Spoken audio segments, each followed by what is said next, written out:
There's a lot of coordination happening here. Depending how tight you are, that position of being overhead and in a lunge can be quite demanding.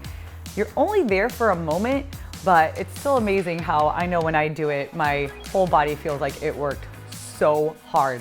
My legs and my muscles don't necessarily get sore.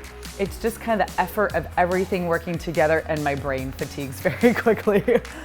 So if you have great shoulder mobility, it's gonna be more about the coordination.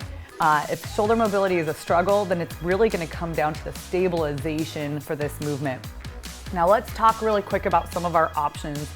You can lunge backwards, you can lunge forwards, or you can split your lunge.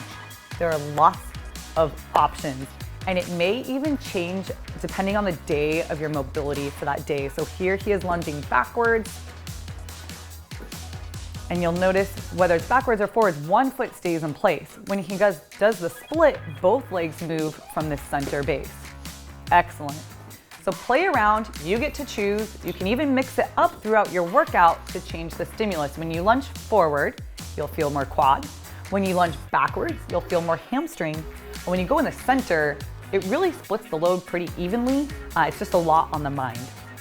So your first durability tip is going to be keeping everything nice and close to you. We don't want that dumbbell pulling out or swinging in front of you. He's gonna just think a high elbow, woo! Yeah, don't even do it. High elbow will keep it nice and close, just like you're about to zip off the jacket. The second durability tip is to slightly split the movement up. So in this case, he could simply, as he almost did on this one, snatch and then kind of step back, and then work to move those closer together so that as soon as you're finishing that snatch, you're starting to step back, and then you're gonna work on stepping back sooner and sooner as you get more comfortable with the movement. The second thing is to make sure that that bicep is right next to your ear. We want to make sure that that weight stays right over the center of your body, so when it starts to travel forward or out to the side, it's going to be slightly problematic. For those of you that really struggle and you cannot hit that position, you cannot get the weight over the center of your body, this movement no longer serves you.